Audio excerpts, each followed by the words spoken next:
I'm a big fan of yours. Thank you. You've done a lot of really good work. Thank you very much. What brought you to do the Peabody and Sherman movie, and what took so long? Did it take a long time to get off the ground and Yes, finally made? it took a long time. Well, what brought me to it was I remembered watching it, of course, when I was a kid growing up, and I loved the characters a lot. And it was 12 years ago. I was working on the movie Stuart Little, and my producing partner is a guy named Jason Clark, and he came to me once after lunch and said, "What do you think of Mr. Peabody and Sherman?" And I said, "I love Mr. Peabody and Sherman." And I love the idea of making a film about it. So we met with Tiffany Ward, who's the daughter of Jay Ward, and she manages the properties and has done for 24 years. She loved the idea, and we kind of partnered up and went off and tried to set the movie up and had a bunch of, issues, things that may or may not mean anything to you, but ultimately went to DreamWorks in 2005. So several years went by. In 2005, we went to DreamWorks, and they were very excited about doing the movie, and so we got into kind of the beginning of it then. Cool. Did I read a blurb about that? Was Robert Downey Jr. cast in this at one point? He was. What happened? Well, we thought that he would be fantastic as Mr. Peabody because if you look at some of the parts that he's done, like Sherlock Holmes and Tony Stark, these are sort of exceptional people and sort of genius status. Yes. So it made a lot of sense to us that Robert Downey would sort of be right for the role. And that the tricky thing is when you have actors of a certain caliber, they don't typically audition. So we actually never got a chance to work with him. And then he ended up getting busy on the Avengers movie. And literally at the time we were starting our movie, we couldn't get him into a recording studio. We had no way to kind of get started on building the character of the movie. And after waiting for a certain amount of time, we realized we had to kind of keep the train running forward. Yeah. So then we decided we were going to find another actor, and someone suggested Ty Burrell, who was just kind of getting started in Modern Family, which wasn't a giant hit yet. Yeah. So he was willing actually to come in and audition. And so we actually met with him, we worked with him, and interestingly, we played his audition for Tiffany Ward, who has been kind of the gatekeeper of all of her dad's stuff. And at first, she wasn't sure that he sounded enough like Mr. Peabody, but he's a great actor, and we said, don't worry, he's going to be awesome.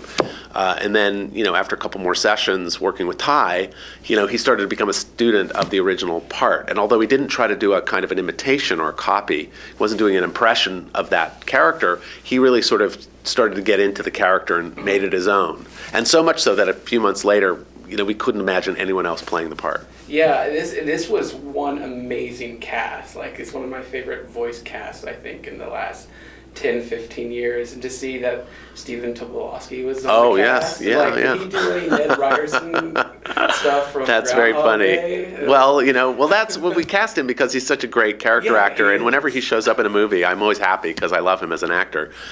So we thought he would be sort of perfect for this role, and we talked about all of his other roles. And working with Mel Brooks, that's just probably that was epic. That was, did he tell you any stories or anything? Of course.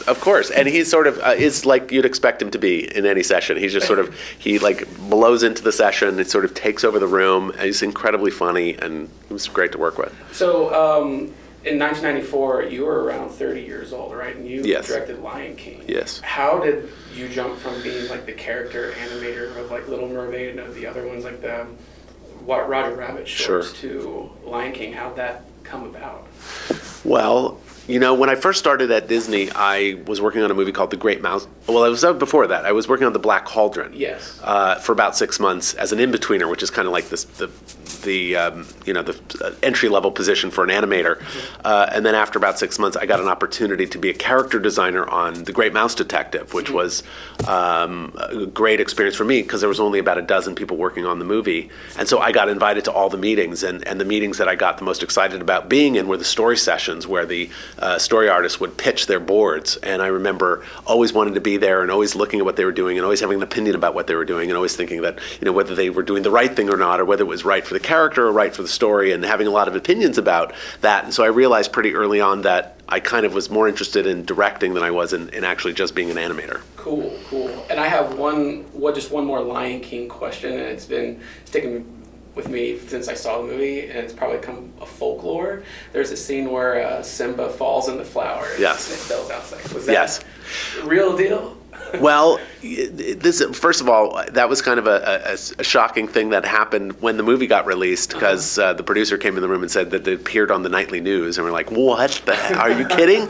And so we looked at it and went, "Is it actually doing that?" And so since every animator is actually listed on every shot of every scene, we actually found out who did that shot in the effects department. And when we went back to him and asked him and said, "What is this?" he said, It was SFX for Special FX, which was his department. All right. Well, there you go. That puts, I've been wondering about that. So look at it again, and you see if it doesn't spell it SFX. Okay, I'll definitely look at that. I think he was just as embarrassed as everyone else when he realized what maybe other people thought. Yeah, a lot of people thought. I did too. Being involved with a bunch of Disney movies and stuff, was there anything you got to keep from any of your work on the Disney movies that you keep in your house? Sure. That's really cool. What's the coolest one? Gosh, well, I have a lot. Most of it's in storage, but but it's all coming out of storage very soon, hopefully. I've got a whole collection of all the maquettes from Lion King, so all the sculptures of all the characters from Lion King. I think I have also a maquette of Ursula from The Little Mermaid, because I designed the character. Okay. And I've got cells from, they did commemorative cells from The Lion King that I have some of, and I don't know, a variety of things. And I'm a huge fan of your movie Forbidden Kingdom. Oh, thank you. I love that movie. Thank you. I just was so shocked when I saw that. It was like how good it was and fun it was. You plan on doing anything like that? You're doing a movie soon called Chinese Odyssey. Is that a remake off the Stephen Chow? No, Okay. no. It was something actually I was developing just after finishing The Forbidden Kingdom, which was amazing to do, and got to spend almost a year in China doing it. You might recognize my wife, who was in the movie. Slave Girl number 2. I have an IMDb page. Yeah, That's Slave great. Girl number 2. Slave Girl number 2.